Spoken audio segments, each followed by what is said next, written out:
These expressions I never give keep me searching for a heart of gold, and I'm getting old. Keep me searching for a heart of gold, and I'm getting old.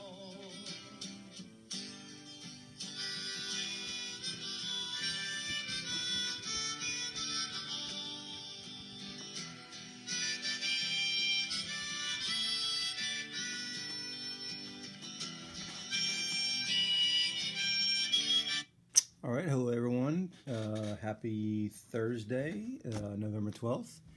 That was a young Neil Young introducing a new song he written called Heart of Gold, which of course you probably heard it before, one of his most famous songs and a really beautiful song. So Neil Young, and it's his birthday today in 1945. So happy birthday, Mr. Young.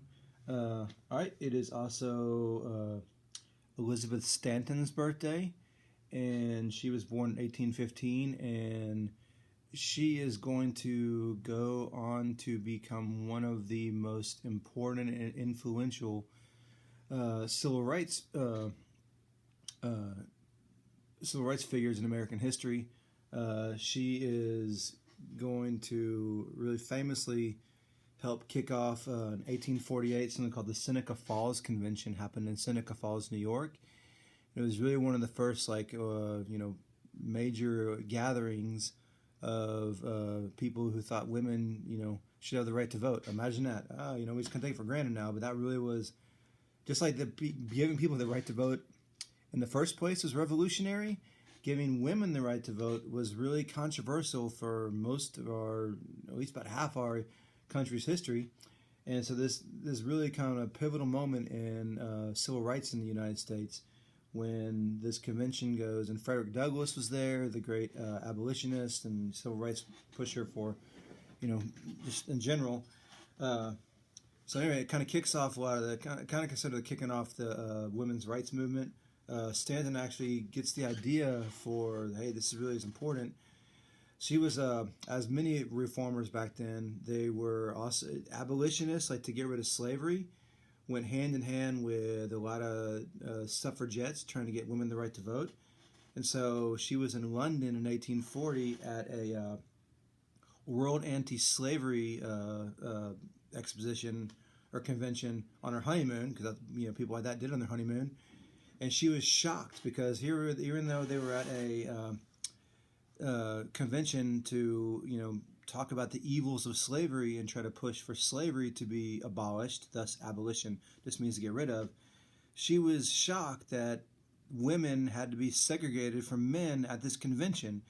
And so she's like, what? That makes no sense. And so she, in addition to abolition, became a really big believer in women's rights.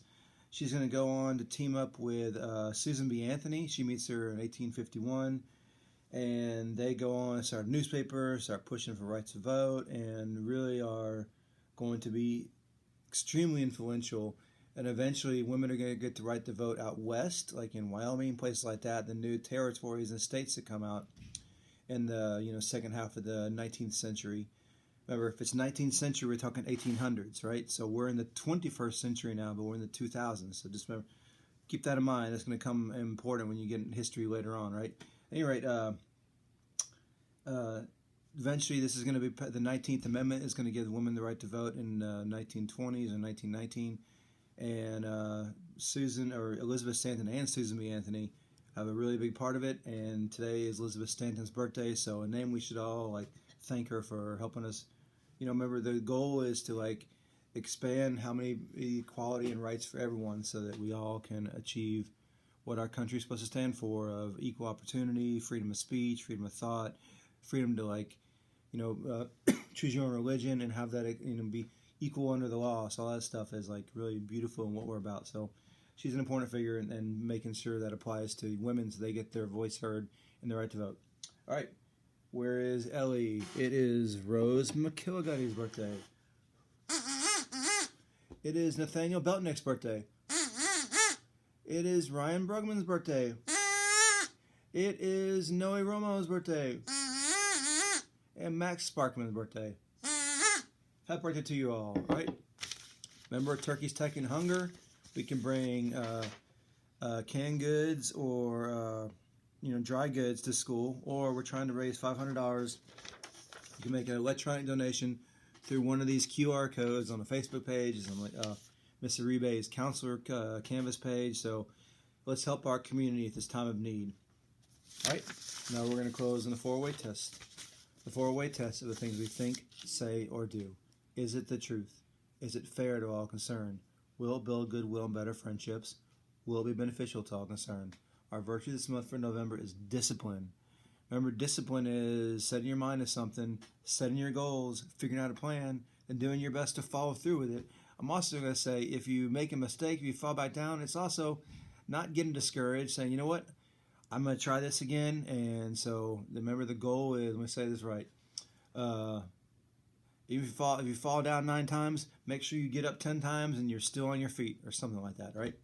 All right, no, I'm missing you. No, I can't wait to see you. And no, I'm believing you. Believe in yourself. And I will see you in a Zoom call or around the halls. Bye, guys.